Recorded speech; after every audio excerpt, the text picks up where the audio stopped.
So, when one country invades another, or when a wealthy nation kind of looks the other way during a global crisis, is that just how the world works, or is it a moral failure? We're going to dive right into that. Our goal here is to demystify this whole complicated world of international ethics, and really to give you the tools to see the invisible scripts that are driving global politics. So, we have to start with the biggest question of all, the one at the very heart of our source material. Does morality even apply when nations deal with each other? I mean, do our ideas of right and wrong just stop at the border?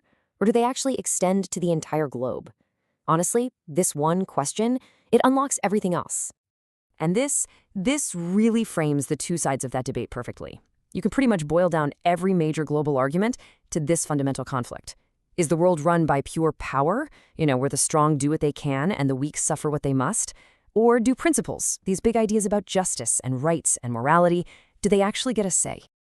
Okay, so here's our game plan.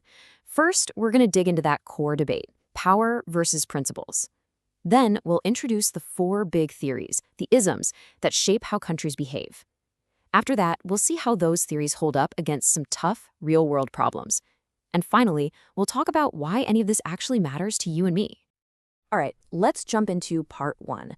This constant tug of war between a nation's self-interest and our shared moral values, well, that's basically the engine driving all of international relations. Seriously, every global event, from a trade deal to a war, is playing out on this exact battlefield of ideas. So now for part two. If we really want to understand that power versus principles debate, we need to meet the four major philosophical frameworks, the isms, that world leaders use, whether they know it or not, to explain and justify their actions on the world stage. First up, we've got realism. Now, realists see the world as a state of anarchy. And that doesn't mean chaos in the streets, it just means there's no world government, no global 911 to call. In that kind of environment, the number one goal is just survival. So what about morality and ethics? For a realist, those are just nice-sounding words that powerful countries use to get what they want. The only thing that really matters is power. On the complete other end of the spectrum, you have idealism. Idealists think we're not just doomed to fight forever.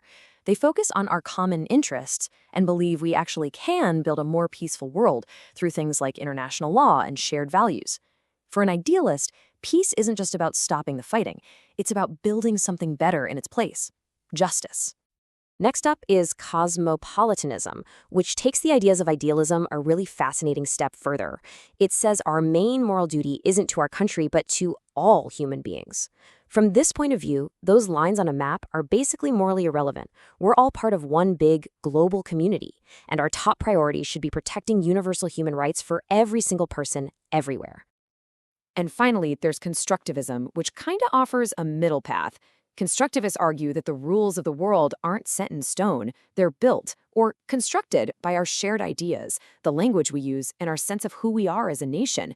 A country that sees itself as a global peacekeeper is going to act way differently than one that sees itself as a threatened victim, right? And those identities can absolutely change over time. So let's do a super quick recap. Realism, it's all about power in a world with no rules. Idealism, it's about cooperation through shared principles. Cosmopolitanism, it extends those principles to every single person on Earth. And constructivism, it says our ideas and our identities are what create the rules in the first place. Okay, now for part three. This is where the rubber really meets the road. We've got these four theories, but how do they actually help us make sense of the world's toughest problems?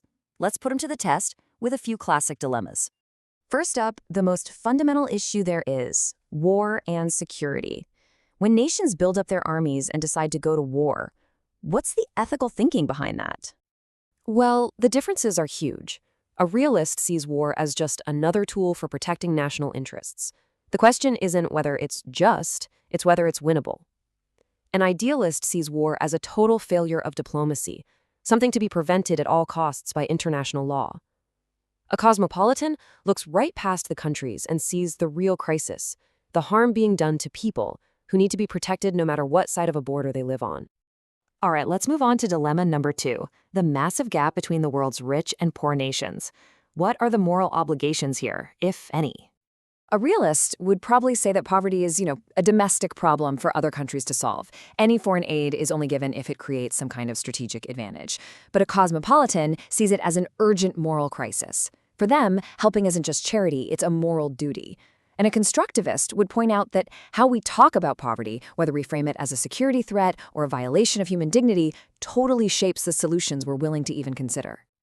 And for our final dilemma, here's one that affects every single person on the planet.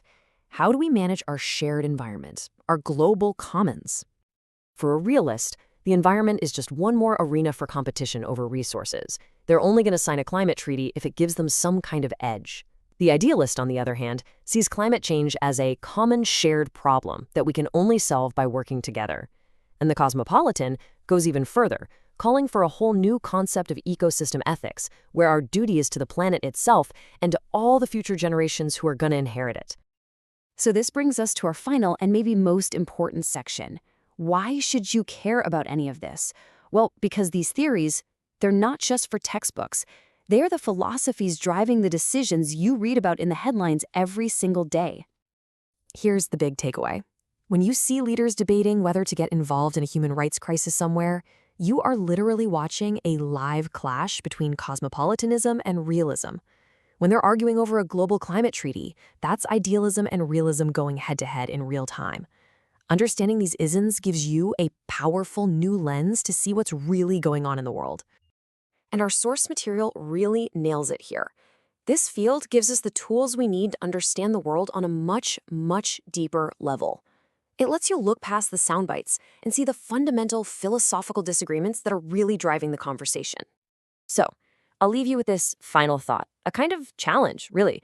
The next time you see a major global story breaking, ask yourself, which of these theories best explains what the countries involved are doing? And maybe even more importantly, which theory do you think should be guiding them? Answering that question is the first step toward being not just an observer of the world, but a truly thoughtful and critical global citizen.